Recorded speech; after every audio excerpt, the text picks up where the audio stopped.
네, 오늘도 너무나 보고 싶었던 우리 벨리 주하나 성도님들 함께 만나서 예배하고 찬양하고 또 말씀 들을 수 있어서 너무나 기쁘고 반갑고 좋습니다. 우리 사람은 말로 신뢰를 얻고 또 말로 신뢰를 잃기도 합니다. 우리가 신뢰를 잃는 이유는 우리가 하는 말과 행동에서 차이가 있을 때 신뢰를 잃게 되는 것이죠. 자, 한때 한국 사회가 줄기세포 연구에 열광했던 적이 있습니다. 이 줄기세포가 성공적으로 진행이 됐다는 이야기를 듣고 이제 그동안 불치병으로 여겨져 왔던 척수 문제, 척추 문제, 그리고 또 이런 파킨슨 같은 불치병을 치료할 수 있게 되었기 때문이죠. 그런데 시간이 지나서 많은 사람들이 그 연구가 조작되었다는 것을 알게 되고 그 전 국민이 믿었던 그 말과 진실 사이에 있었던 이 간극이 밝혀지게 되었습니다. 여기에 많은 부모님들이 있는데요. 우리가 부모로서 아이들에게 가르쳐야 하는 것은 거짓말하는 법이 아니라 진실을 말하는 법입니다. 우리가 거짓말하는 법은 가르칠 필요가 없죠. 아이들이 알아서 거짓말을 참 잘하는 것을 볼 수 있습니다. 우리가 부모로서 해야 할 일은 이 말과 사실 사이에 그 틈을 메워서 말과 행동이 일치하도록 돕는 것입니다. 자, 오늘 본문에서는 예수님께서 맹세와 서원에 대해서 말씀하시는데요. 사실 우리가 하는 말에 대한 그런 말씀입니다. 성경이 말에 대해서 말씀을 하실 때는 우리가 더 특별히 조심해서 주의 깊게 그 말씀을 살펴보아야 하는데요. 그 말씀의 이유를 야고보서 3장 2절에서 가르쳐주고 있습니다. 야고보서 3장 2절의 말씀을 한 목소리로 읽겠습니다. 시작. 우리가 다 실수가 많으니 만일 말에 실수가 없는 자라면 곧 온전한 사람이라 능히 온몸도 굴레 씌우리라. 말에 실수가 없으면 온전해지고 또 말을 다스릴 수 있으면 온 삶을 다스릴 수 있다고 말하는 것이죠. 오늘 우리는 세 가지를 함께 배우려고 합니다. 맹세의 목적, 또 맹세의 이유, 그리고 우리가 삶에서 꼭 붙들어야 하는 이 말의 원칙에 대한 것입니다. 먼저 맹세의 목적에 대해서 함께 살펴보도록 하겠습니다. 오늘 본문 33절에서 예수님께서 말씀하시죠. 또 옛사람에게 말한 바 헛맹세를 하지 말고, 즉 거짓 맹세입니다. 내 맹세한 것을 주께 지키라 하였다는 것을 너희가 들었으나. 예수님께서는 이 산상수훈에서 6가지의 대조를 말씀하시면서 오늘은 4번째 것을 말씀하십니다. 옛사람이 이렇게 말했지만 나는 이렇게 말한다 라고 말씀하는 것이죠.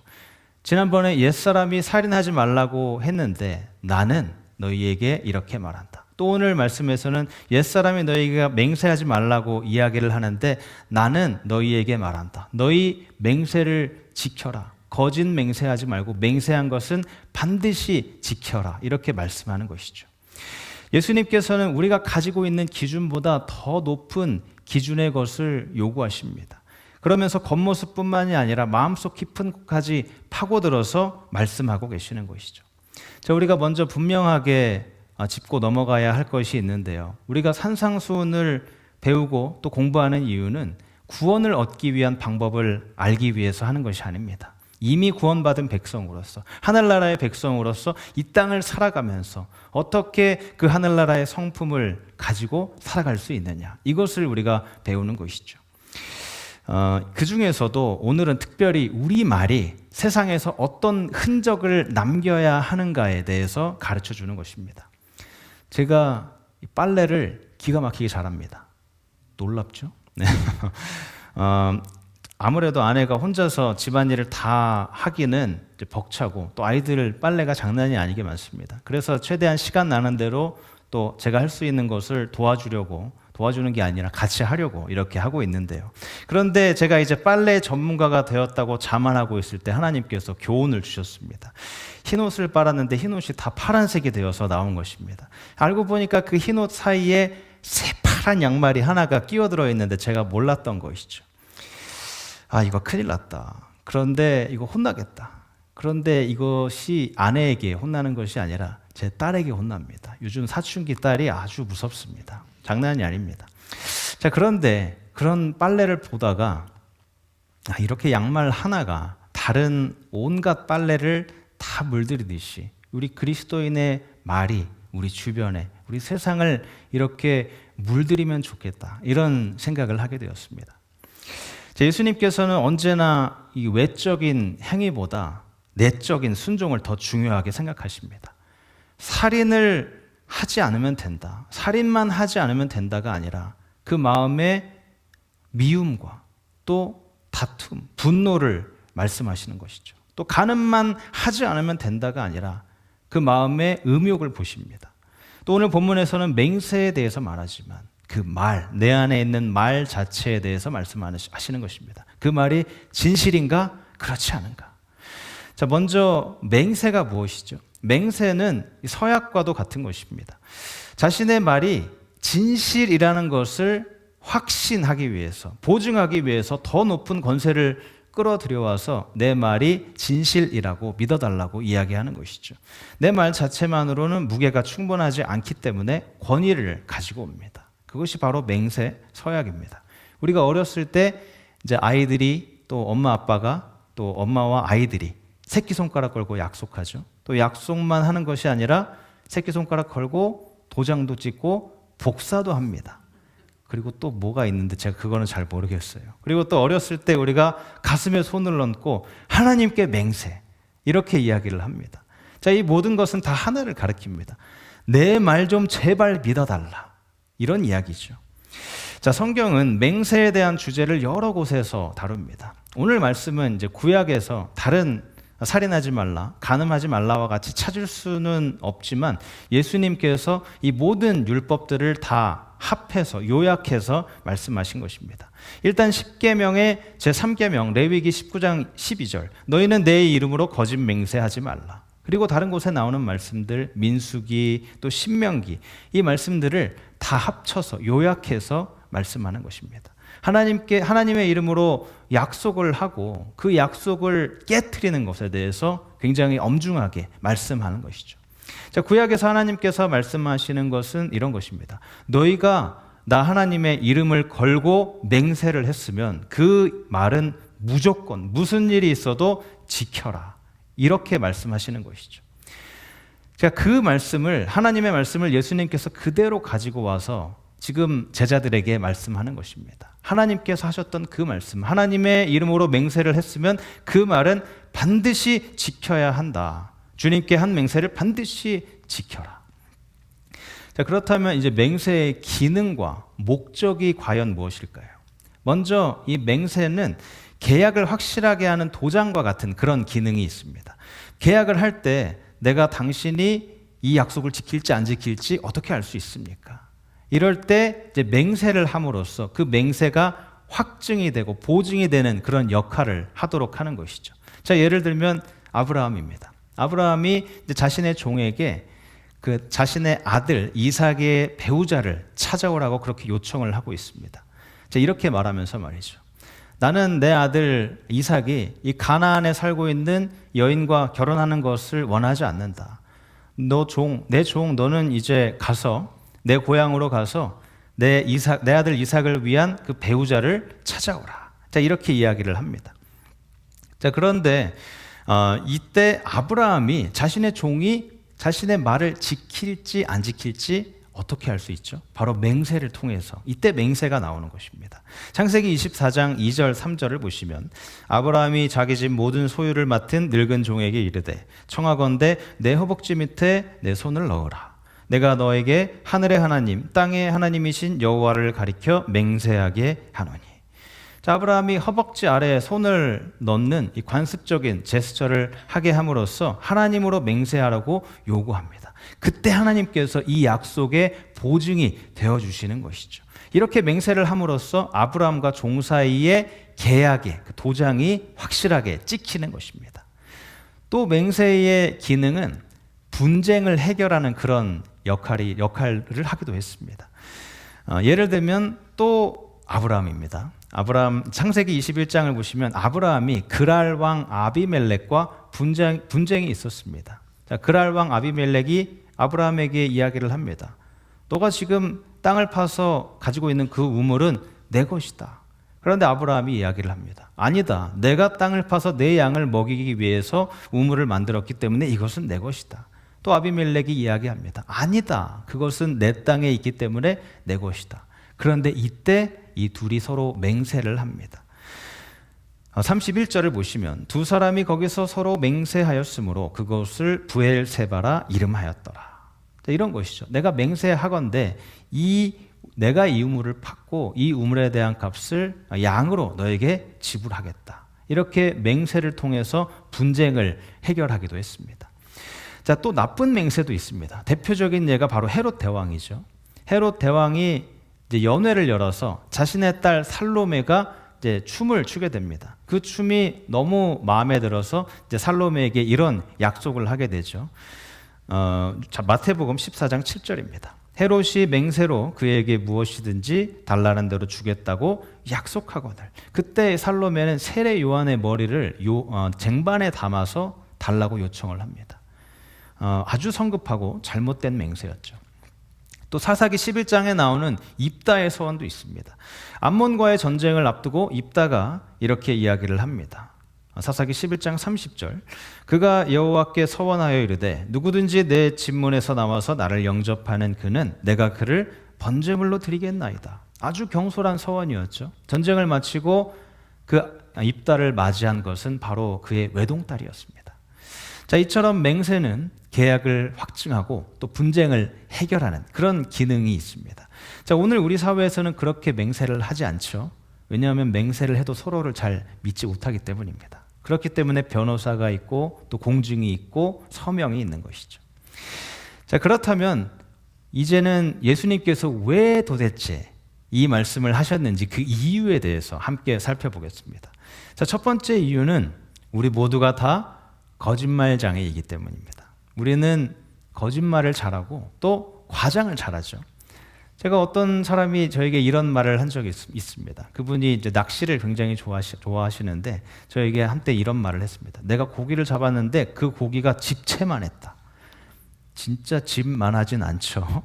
자, 그리고 제 아들이 어렸을 때 이런 이야기를 했습니다. 아빠, 나 오늘 람보르기니 봤는데 그 차가 총알같이 빨랐어. 진짜 총알 같은 스피드는 아니죠. 자, 이렇게 우리는 정확하게 사실을 말하기보다는 과장시키고 가장 좋은 부분을 부각시켜서 그렇게 이야기를 합니다. 하나님께서는 우리의 이런 죄악된 본성을 아시고 구약에서 실제로 맹세를 권장하는 그런 모습을 보여주십니다. 신명기 10장 20절에 이렇게 말씀하십니다. 내 하나님 여호와를 경외하여 그를 섬기며 그에게 의지하고 그의 이름으로 맹세하라. 자, 문제는 우리 모두가 죄인이라는 점입니다. 하나님께서는 하나님의 백성이 세상을 살아갈 때 다른 사람과 구별되고 또 다르게 살기를 원하셨습니다. 그 다르게 살 수 있는 방법 중에 하나가 바로 말에 대한 것이었죠. 그래서 내 이름으로 맹세하라. 진실을 말하라. 너가 진실을 말하는데 내 이름으로 맹세하는 것이 도움이 된다면 그렇게 하라고 말씀하셨습니다. 물론 맹세를 하고 지키지 않는 것에 대해서는 엄격하게 금지하셨죠. 레위기 19장 12절에 너희는 내 이름으로 거짓 맹세함으로 내 하나님의 이름을 욕되게 하지 말라. 그리고 문제는 우리가 죄인이기 때문에 이렇게 사실을 말하지 않는 것입니다. 예수님께서 오늘 말씀을 하신 두 번째 이유는 우리가 늘 규칙을 비켜갈 그런 틈을 찾기 때문입니다. 규칙을 피할 방법을 찾는 것이죠. 그래서 규칙을 피할 수 있는 그 틈이 너무나 큰 이 코스트코, 우리 너무나 좋아합니다. 규칙이 틈이 아니라 너무 크죠. 우리가 원하는 거의 모든 것을 다 반품할 수 있습니다. 크리스마스 트리를 샀는데 이제 크리스마스가 지났으니까 이 트리를 반품하자. 그리고 수박을 사서 먹었는데 이 수박이 너무 맛있습니다. 그런데 다 먹고 나니까 껍질만 남았네. 이 껍질을 반품하고 새 것을 사자. 지금은 되지 않지만 과거에는 이렇게 반품도 받아주었다고 합니다. 사람들이 이렇게 코스트코를 좋아하는 이유는 규칙이 없고 내가 원하는 대로 할 수 있기 때문이죠. 자, 또 어떤 사람들이 이제 all you can eat 스시집을 갑니다. 그런데 그 메뉴판을 보니까 이제 보면서 규칙을 피해갈 틈을 찾는데요. 11살까지가 아동이라고 하는데 우리 아들이 13살입니다. 야, 키 좀 줄여봐. 3살 안에는 무료라고 하는데 우리 딸이 4살인데 자, 엄마 등에 업혀서 들어가자. 3살이 된다. 너는 3살.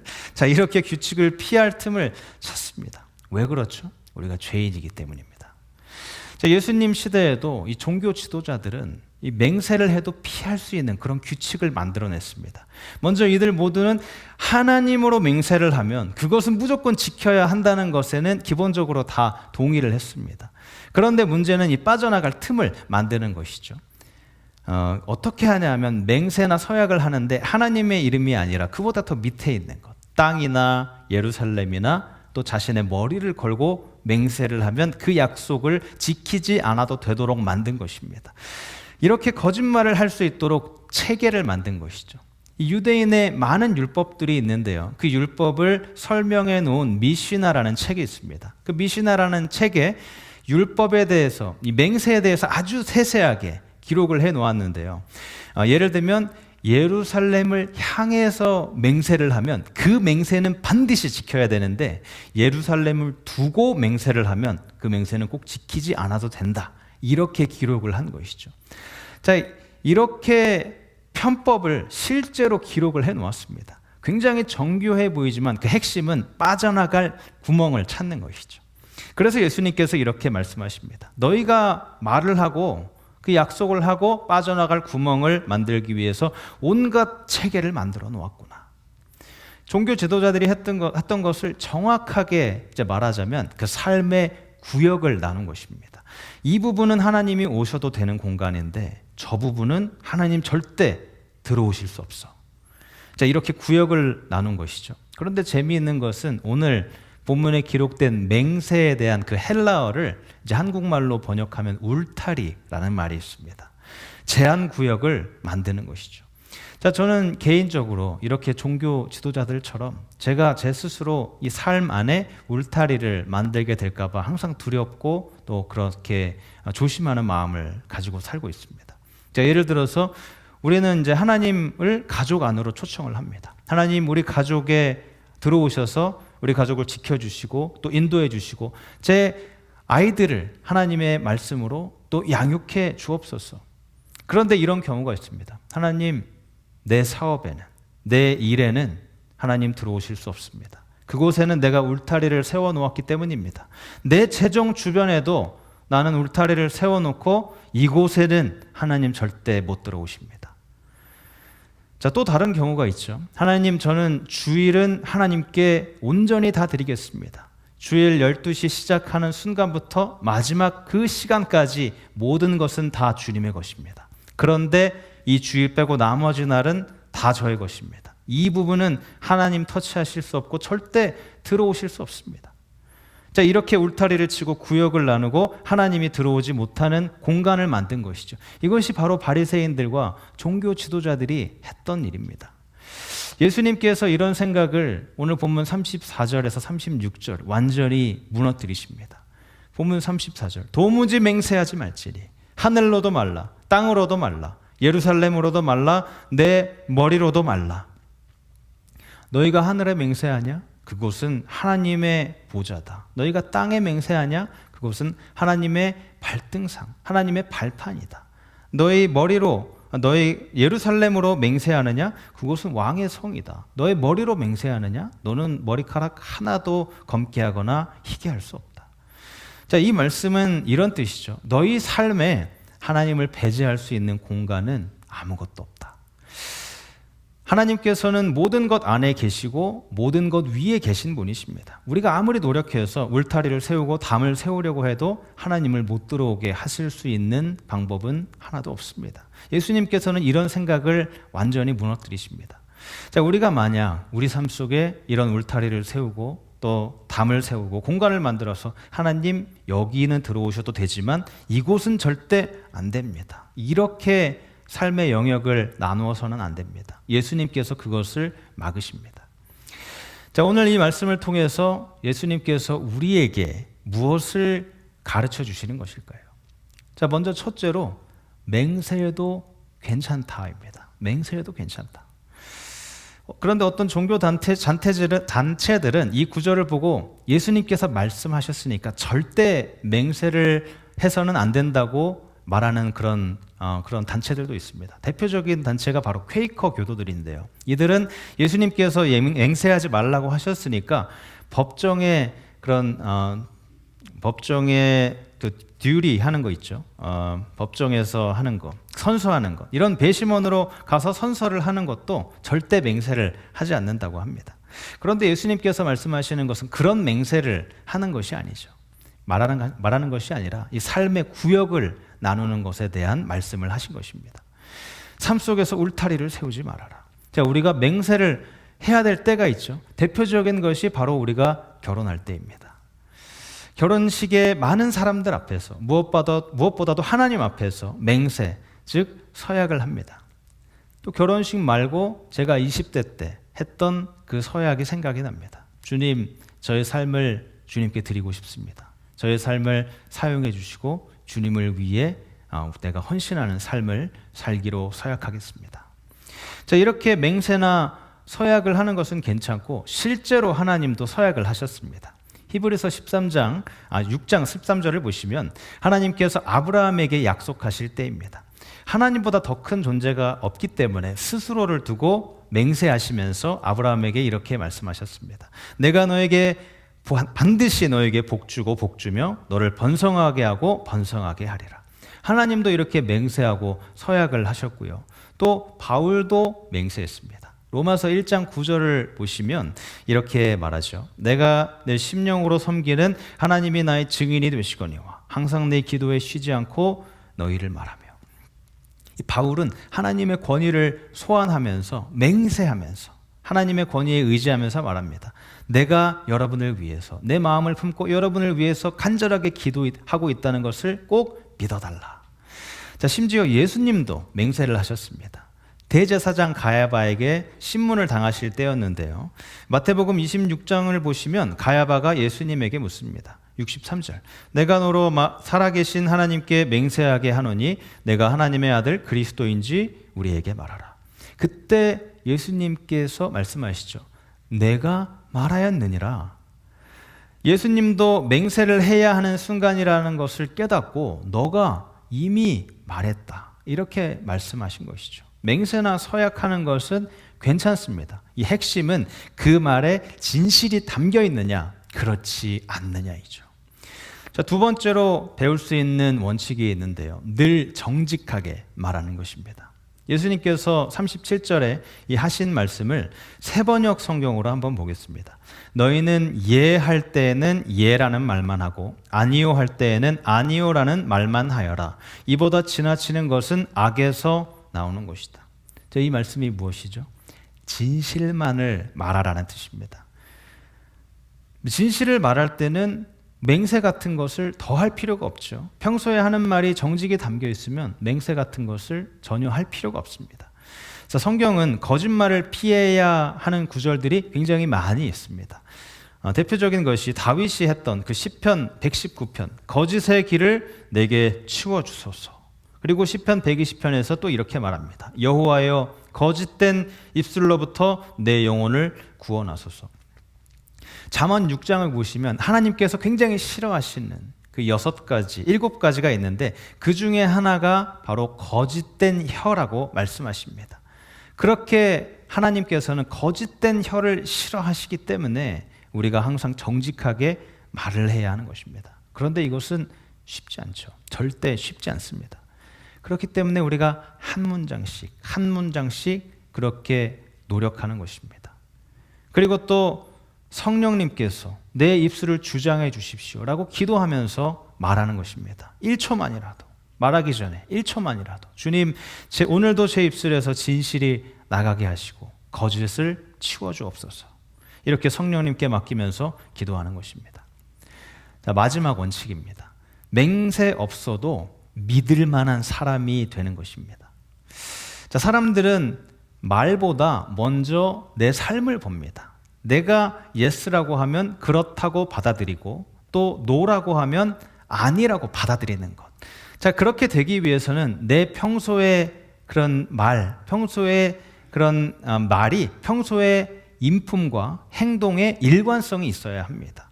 그렇게 되면 내가 더 이상 이제 새끼손가락 걸고 약속할 필요 없고 또 내 말을 믿어달라고 맹세할 필요도 없는 것이죠.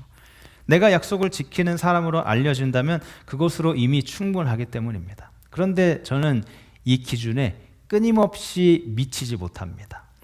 얼마 전에 제 아내가 이제 냉장고에 쌀을 씻어놨으니까 그것을 밥솥에 넣고 취사 버튼만 눌러줘라고 이야기를 했는데 저는 뭐 그거 별거 아니지, 너무나 쉽게 내가 할 수 있어, 이렇게 대답을 했습니다. 그런데 저녁을 먹으려고 이제 밥솥을 열어보니까 밥솥에 밥이 없습니다.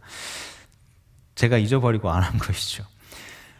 냉장고 안에 보니까 찰랑거리는 물에 이제 쌀이 담겨 있었습니다. 그때 순간 정적이 흐르고 이제 제가 이야기를 했습니다. 내가 미안해, 너무 미안해, 내가 깜빡 잊었네. 그런데 그때 아이들이 했던 말이 굉장히 충격적이었습니다. 아이고, 아빠가 그러면 그렇지. 자, 제 신뢰도가 이미 많이 떨어져 있었던 것이죠. 이미 이런 일이 몇 번 반복이 되었기 때문에 아이들도 그렇게 이야기를 하고 또 아내도 제가 실수할 것을 가정했는지 별로 뭐 그렇게 화를 내지 않고 빨리 쾌속으로 밥을 해서 저희가 먹었습니다. 그런데 여러분, 만약 우리 그리스도인이 우리가 늘 말한 대로 약속을 지키고 살면 어떻게 될까요? 우리의 가정, 또 우리의 일, 우리 사업, 이웃을 대하는 태도, 우리 교회 공동체, 이 모든 것이 분명히 달라질 것입니다. 그런데 우리는 이것을 우리 힘으로 할 수가 없습니다. 그렇기 때문에 예수님이 꼭 필요한 것이죠. 우리 말에 무게를 실어주기 위해서 필요한 것이 무엇이라고 했죠? 바로 행동과 인품이라고 말씀을 드렸습니다. 내가 누구이고 내가 어떻게 사는지가 내 말을 증명하는 것이죠. 그래서 우리가 예수님의 말씀을 믿을 수 있는 것입니다. 예수님께서는 항상 진실을 말씀하시고 저처럼 실수하지 않으시고 또 우리를 떠나지 않으시고 변하지 않으시기 때문입니다.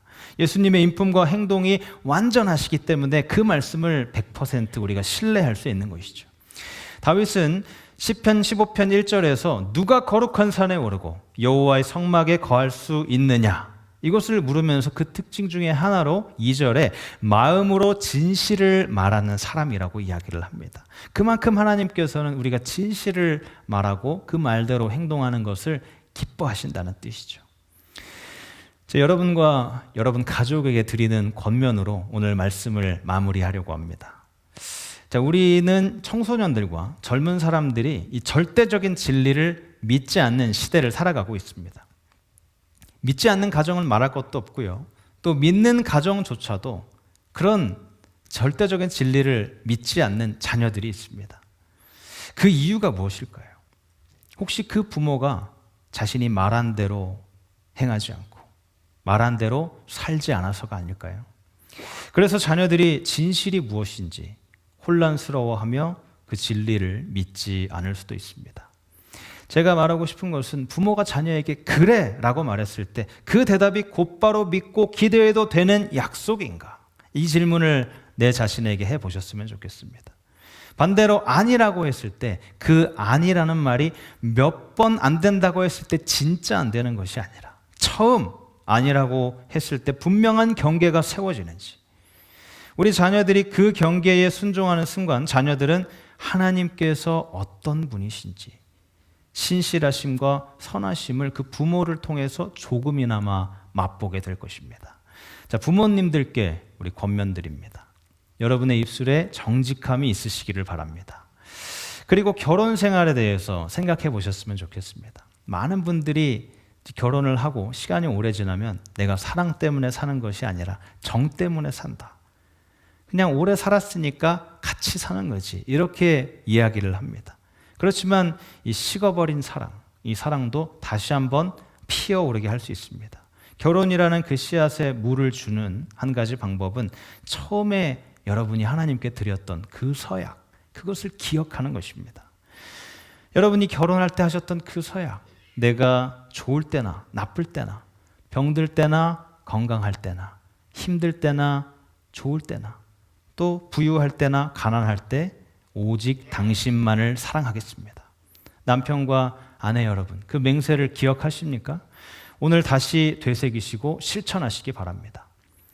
주님, 우리 결혼이 다시 강해지게 해 주옵소서. 하나님께서는 이런 기도를 기뻐하십니다.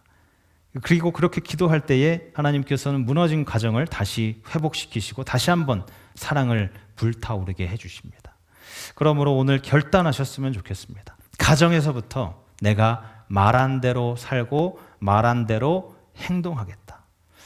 사랑하는 여러분, 우리의 말이 맹세 없어도 믿을 수 있는 그런 무게를 갖게 함으로 우리 가정이 달라지고 우리 일터가 달라지고 우리 교회 공동체가 달라지고 우리 주변에 복음의 신뢰를 갖게 하는데 귀하게 쓰임받는 여러분 모두가 되시기를 주님의 이름으로 축복합니다.